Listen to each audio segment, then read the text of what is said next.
Bienvenidos a Quick Bio Bits, donde exploramos las vidas extraordinarias de individuos notables y compartimos historias intrigantes para mentes curiosas.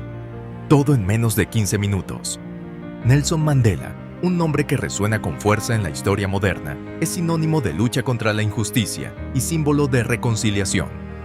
Pero, ¿quién fue realmente este hombre que cambió el curso de Sudáfrica y se convirtió en un ícono global? Nacido el 18 de julio de 1918 en la aldea de Mvezo, en la región del Transkei, Nelson Rolihlahla Mandela creció en un entorno rural y tradicional.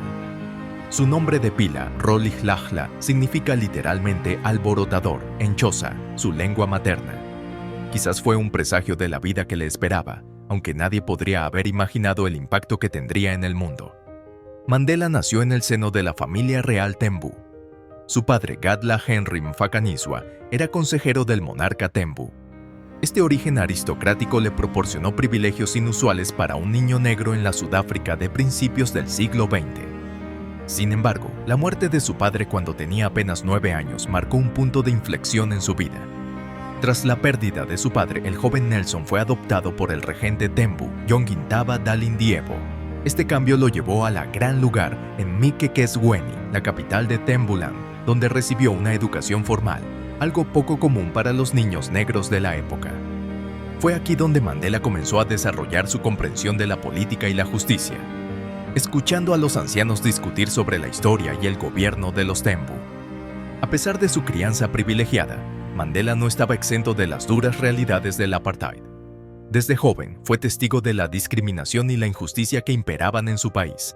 Estas experiencias tempranas sembraron las semillas de su futura lucha contra el sistema de segregación racial. En 1939, Mandela ingresó en la Universidad de Fort Hare, la única institución de educación superior para negros en Sudáfrica en ese momento. Fue aquí donde comenzó a forjar su identidad política. Sin embargo, su estancia en Fort Hare fue breve. Fue expulsado en 1940 por participar en una protesta estudiantil, un acto que prefiguraba su futuro como activista. Tras su expulsión, Mandela huyó a Johannesburgo para evitar un matrimonio arreglado. En la gran ciudad, experimentó de primera mano la brutalidad del apartheid y la pobreza extrema en la que vivían la mayoría de los negros sudafricanos. Estas experiencias lo radicalizaron aún más. En 1942, Mandela se unió al Congreso Nacional Africano, ANC, el principal movimiento de liberación negra en Sudáfrica. Inicialmente, abogaba por métodos no violentos de resistencia, inspirado por las enseñanzas de Mahatma Gandhi. Sin embargo, a medida que el régimen del apartheid se volvía más represivo, Mandela comenzó a cuestionar la eficacia de la no violencia. Un detalle poco conocido de la vida de Mandela es que, antes de convertirse en un revolucionario a tiempo completo, trabajó como pasante en un bufete de abogados en Johannesburgo. Fue durante este tiempo que conoció a Walter Sisulu, quien se convertiría en su mentor político y amigo de toda la vida. En 1944, junto con Sisulu y otros, Mandela fundó la Liga Juvenil del ANC. Este grupo presionó al ANC para que adoptara tácticas más militantes en la lucha contra el apartheid. La Liga Juvenil jugó un papel crucial en la transformación del ANC de una organización moderada a un movimiento de masas militante. El año 1948 marcó un punto de inflexión en la historia de Sudáfrica y en la vida de Mandela. El Partido Nacional, que representaba a la minoría blanca, ganó las elecciones y comenzó a implementar oficialmente el sistema del apartheid. Esta política de segregación racial institucionalizada llevó a Mandela y al ANC a intensificar su lucha. En 1952, Mandela fue arrestado por primera vez durante la campaña de desafío, una protesta masiva no violenta contra las leyes del apartheid. Fue condenado a 9 meses de trabajos forzados, suspendidos por 2 años. Este incidente, lejos de disuadirlo, solo fortaleció su determinación. Un aspecto fascinante de la vida de Mandela durante este periodo es que, a pesar de su creciente perfil como activista, logró completar su licenciatura en Derecho por correspondencia con la Universidad de Londres. Esta dedicación a la educación, incluso en medio de la turbulencia política, es un testimonio de su disciplina y determinación. En 1956, Mandela fue arrestado nuevamente, esta vez acusado de traición junto con otros 155 activistas. El juicio por traición, que duró hasta 1961, fue un momento crucial en la lucha contra el apartheid. Aunque todos los acusados fueron finalmente absueltos, el proceso consolidó a Mandela como una figura líder en el movimiento de liberación. La masacre de Sharpeville en 1960, donde la policía disparó contra manifestantes pacíficos, matando a 69 personas, marcó otro punto de inflexión. El ANC fue prohibido y Mandela llegó a la conclusión de que la resistencia pacífica ya no era viable. En 1961, cofundó Umkhonto we Sizwe, la Lanza de la Nación, el ala militar de la ANC. Mandela pasó a la clandestinidad, ganándose el apodo de El Pimpinela Negro por su habilidad para evadir a las autoridades. Durante este tiempo, viajó por África y Europa, buscando apoyo para la lucha armada y recibiendo entrenamiento militar. En 1962, Mandela fue finalmente capturado. Su arresto fue el resultado de una operación de la Agencia Central de Inteligencia, un hecho que no se reveló hasta décadas después. Fue condenado a 5 años de prisión por incitación a la huelga y salir del país sin permiso. Mientras cumplía esta sentencia, Mandela fue acusado en el infame juicio de Rivonia. Junto con otros líderes del Congreso Nacional Africano, fue acusado de sabotaje y conspiración para derrocar al gobierno. En su declaración desde el banquillo, Mandela pronunció las palabras que lo definirían para siempre. He luchado contra la dominación blanca y he luchado contra la dominación negra. He abrigado el ideal de una sociedad democrática y libre en la que todas las personas vivan juntas en armonía y con igualdad de oportunidades. Es un ideal por el que espero vivir y que espero lograr. Pero, si es necesario, es un ideal por el que estoy dispuesto a morir. Mandela y sus coacusados fueron condenados a cadena perpetua. Fueron enviados a la infame prisión de Robben Island, donde Mandela pasaría los siguientes 18 años de su vida. La vida en Robben Island fue dura. Los prisioneros eran sometidos a trabajos forzados, rompiendo piedras en una cantera de cal. Las condiciones eran brutales, con comida escasa y celdas frías y húmedas. Sin embargo, Mandela no se quebró. En cambio, transformó la prisión en una universidad, organizando debates y clases para sus compañeros presos. Un detalle poco conocido de su tiempo en prisión es que Mandela se convirtió en un ávido jardinero. Cultivaba un pequeño huerto en el patio de la prisión, una actividad que, según él, le enseñó paciencia y perseverancia. A pesar de estar físicamente confinado, la influencia de Mandela continuó creciendo. Se convirtió en un símbolo de la lucha contra el apartheid, con el eslogan Free Mandela resonando en todo el mundo. Gobiernos y organizaciones internacionales comenzaron a presionar a Sudáfrica para que lo liberara.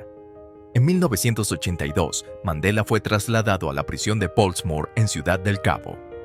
Fue aquí donde, en secreto, comenzó las conversaciones preliminares con el gobierno del apartheid. Estos diálogos sentaron las bases para las negociaciones que eventualmente llevarían al fin del apartheid. Finalmente, el 11 de febrero de 1990, después de 27 años de prisión, Nelson Mandela fue liberado. Las imágenes de Mandela caminando libre, con el puño en alto, se convirtieron en uno de los momentos más icónicos del siglo XX. Tras su liberación, Mandela se embarcó en la tarea monumental de negociar el fin del apartheid y la transición a una democracia multirracial. Fue un periodo tenso y volátil, marcado por violencia y desconfianza. Sin embargo, la capacidad de Mandela para tender puentes y su visión de reconciliación prevalecieron. En 1993, Mandela y el presidente F.W. de Klerk recibieron conjuntamente el Premio Nobel de la Paz por sus esfuerzos para desmantelar pacíficamente el apartheid. Al año siguiente, en 1994, Sudáfrica celebró sus primeras elecciones democráticas con sufragio universal. Mandela fue elegido como el primer presidente negro del país.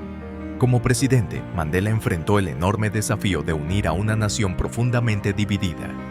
Estableció la Comisión de la Verdad y la Reconciliación, un foro único que permitió a las víctimas y perpetradores del apartheid contar sus historias y buscar la reconciliación. Un gesto simbólico pero poderoso de Mandela fue su apoyo al equipo nacional de rugby, los Springboks, tradicionalmente un símbolo del nacionalismo afrikáner. Durante la Copa Mundial de Rugby de 1995, Mandela vistió la camiseta de los Springboks, un acto que hizo más por la unidad nacional que muchas políticas oficiales. Después de servir un mandato como presidente, Mandela se retiró de la política activa en 1999. Sin embargo, continuó trabajando incansablemente en causas humanitarias, especialmente en la lucha contra el VIH-Sida, una enfermedad que afectó profundamente a su propia familia.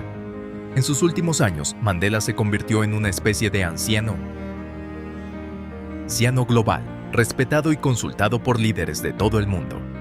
Su cumpleaños, el 18 de julio, fue declarado por las Naciones Unidas como el Día Internacional de Nelson Mandela, un reconocimiento a su legado de servicio a la humanidad.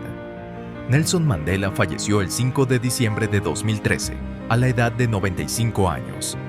Su muerte fue llorada en todo el mundo, con líderes y ciudadanos comunes rindiéndole homenaje.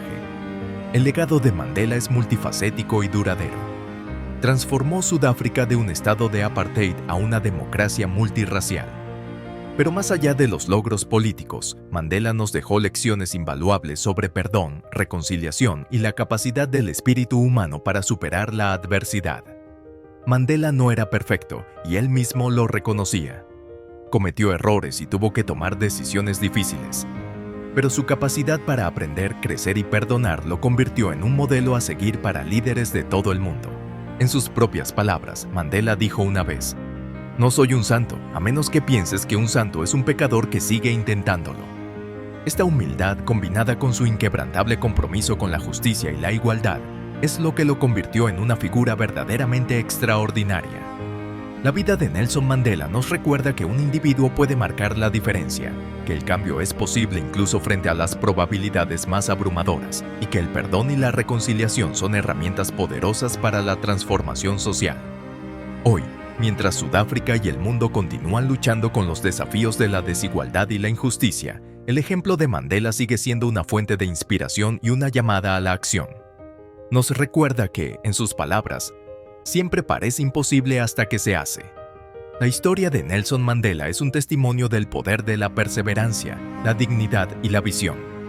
Nos desafía a todos a ser mejores, a luchar por lo que es justo y a nunca perder la esperanza en la capacidad de la humanidad para cambiar y mejorar. Gracias por acompañarnos en este capítulo. Si te ha gustado, no olvides darle like, comentar y suscribirte para más contenido asombroso. Hasta la próxima, mantente curioso y sigue explorando.